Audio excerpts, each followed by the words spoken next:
Hey everyone, welcome back to Discover and Learn.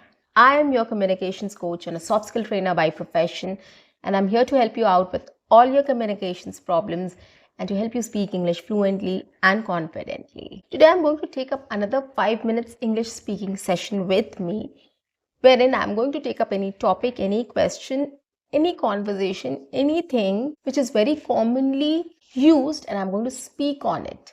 So today I'm going to pick up this topic of my likes and dislikes. So I'm going to discuss 3 likes and 3 dislikes of mine, and I'm going to tell you how you can answer this question.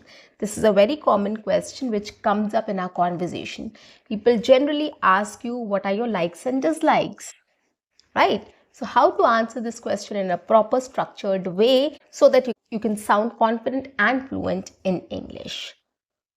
Here we go. But before that, if you haven't subscribed my channel, guys, do subscribe my channel, like my videos, do share it with your family and friends, write your comments in the comment section, and don't forget to press the notification icon so that you get all my videos on time, free of cost. That's important. So I'm going to talk about top 3 things which I love to do or I like doing, and then I'm going to talk about my worst 3. Basically, I just hate doing things which I hate doing. I'm going to talk about that.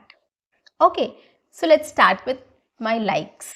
So I have a lot of things which I love doing and I want to do.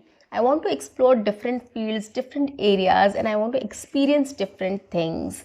So that is why whenever I find out something new, I try to put my hands on that. Put my hands on, yes, which means I want to try that. For example, if you can take, I have seen some cooking video which really attracted me, like baking a cake or a pastry or anything else. So I just want to try that immediately. So that is what I want to put my hands on, that thing, right? I want to try that. So this is one thing. So whatever ideas I get, whatever things I see, if I like something, I want to do it. And I try to do that. And that is the reason why I have a lot of likes and dislikes. So 3 is just a small number which I have to put in front of you. But there are lots more.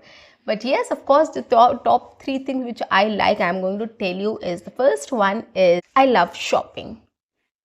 Yes, I love shopping. But it doesn't mean every single day I go out to shop for things. It's not like that. Whatever it is, buying groceries for home or buying clothes or accessories or any, utensils or organizers or anything. It has entire spectrum. It's like I have to take care of my house. So there are lots of things you have to take care of. You have to shop for, right? Starting from curtains to carpets to wardrobes to kitchen appliances or kitchen, and so on and so forth. So there are lots of things. So you have to know what things you have to buy. So I take care of that. I love doing that. I love decorating my place. I love buying organizers. I love buying accessories and whatnot. Right? So we have to take care of our house as well and our family as well. So I have to buy a lot of things. I have to take care of a lot of things. What is there for me to buy this month, or what I can buy. So I make a list of things, stuffs which I have to buy every month, and I go out for shopping accordingly whenever I get time. It's not that in a single day I complete the whole shopping. No, that's not possible because I have to work, I have to take care of my kid also. I usually don't even get Saturdays and Sundays as well. So it gets very difficult for me to take out time. So whenever I get time, an entire month, I divide my task and I go out and shop for things. So there are lots of things which I love buying. So there's a long list which I have to take care of. So I love doing that. I mean, it's not a burden for me. I really enjoy doing it. I love doing that. Is why I give it a priority. I do it myself.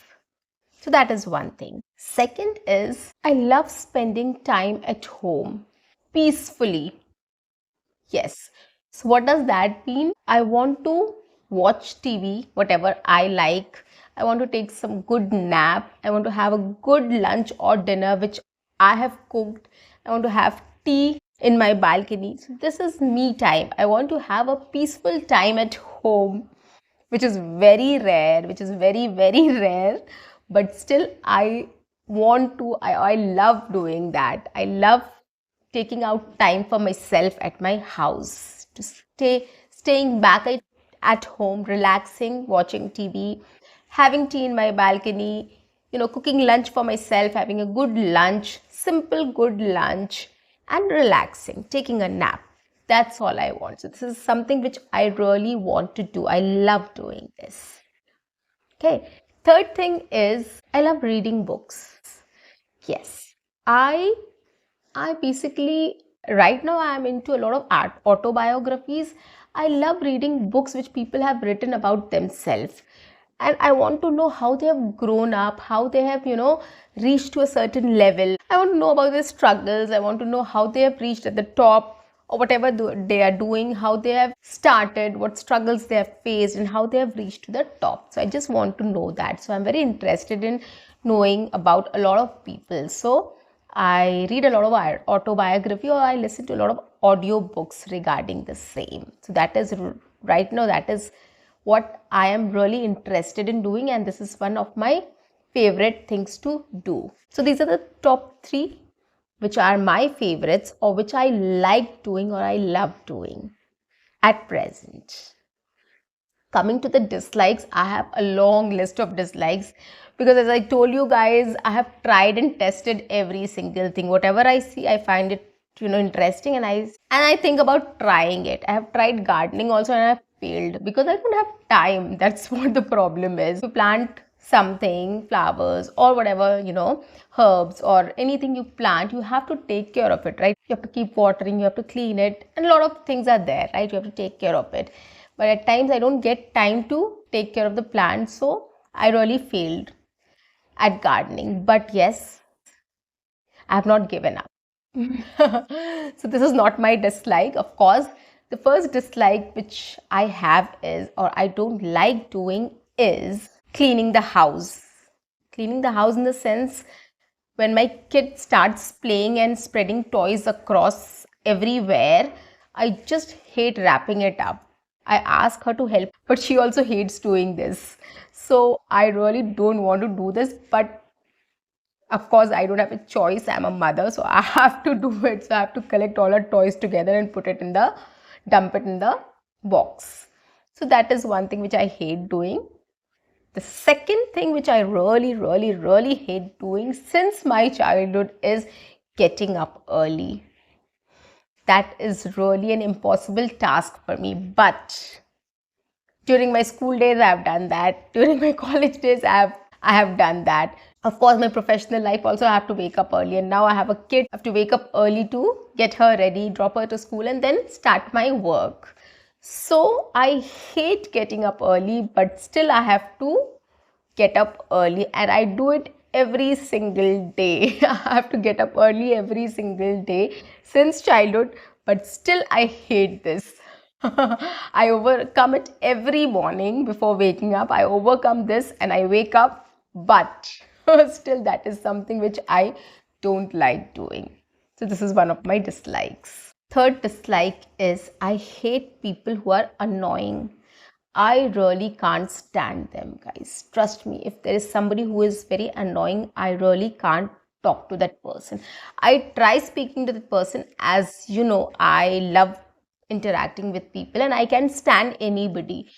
But when you start getting that vibe that this person is really annoying and he's cribbing a lot or she's cribbing a lot, and this person has nothing else in his or her life except cribbing or annoying people, I just want to excuse myself from that conversation or from that person.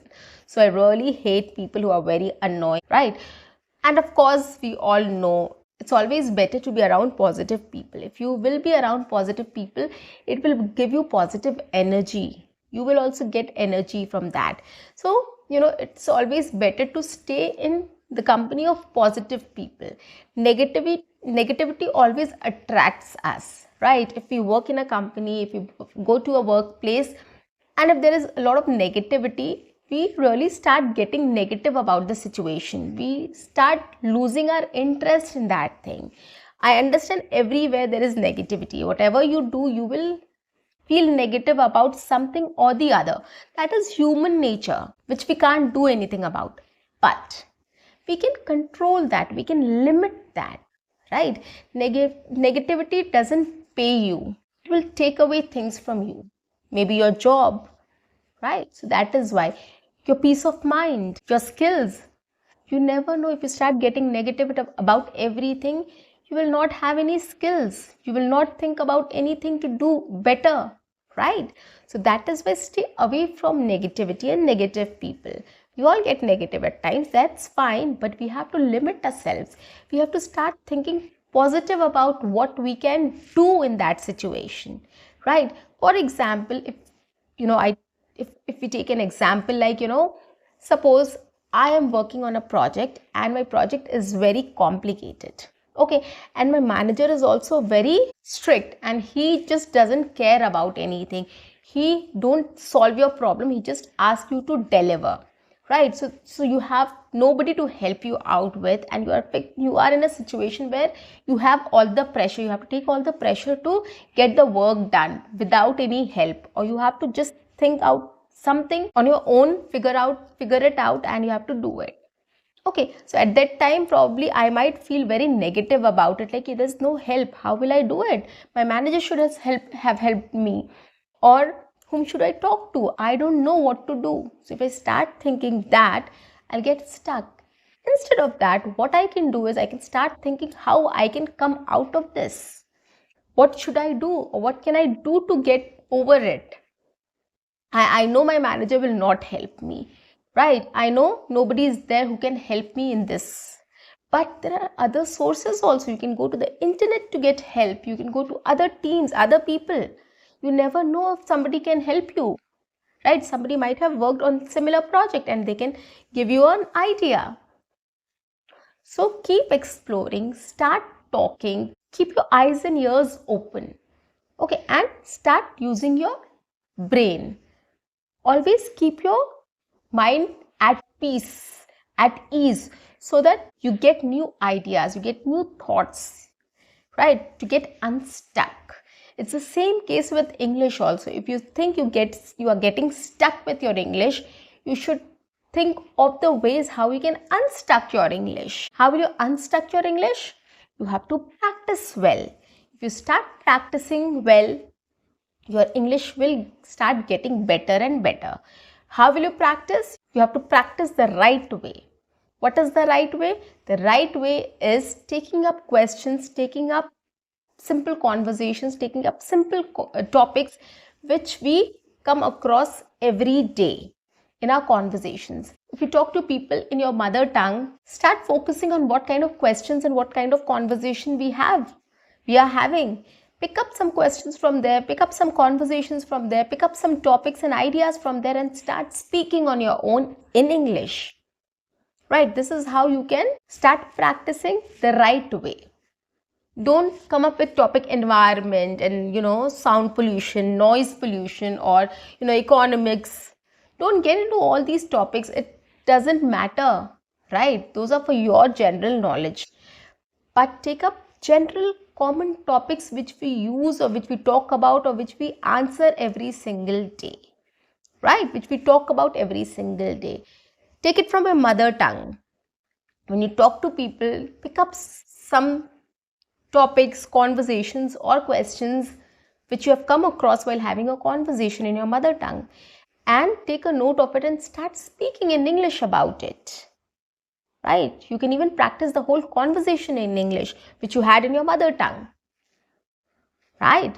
So these are the ways you can practice English to get unstuck. Because practice is the only key, is the ultimate thing which you can do to speak fluently and confidently. And practicing in the right way is the best. If you know this, you will crack it. So guys, this is how I spoke about my likes and dislikes. Accordingly, you can come up with your list of likes and dislikes, and you can start speaking on it. You can talk about your like and why do you like that thing, why you love doing that thing. You just have to justify, you just have to answer that question, right? You just have to come up with your like and why you want to do that, or why you like doing that, or why you love doing that. That's it. Same way with dislike, you can come up with your dislikes and you can just justify or say why you dislike doing that. Right? I have given you a format, I have given you a sample which I have just spoken about. You can just take the reference, you can start speaking with me, you can speak after me, you can speak with me, you can speak after me, you can shadow with me, you can take my idea and start speaking on your own, or you can have your own ideas and start speaking on it. Right? So you can do a lot of things, guys, to practice English speaking. I'm sure this session is going to help you in your speaking practice, guys. Take it seriously and you'll see the difference. And that's it for today. I'll see you in my next session. Until then, keep learning, keep speaking, keep watching, and keep exploring. See you. Bye-bye and take care.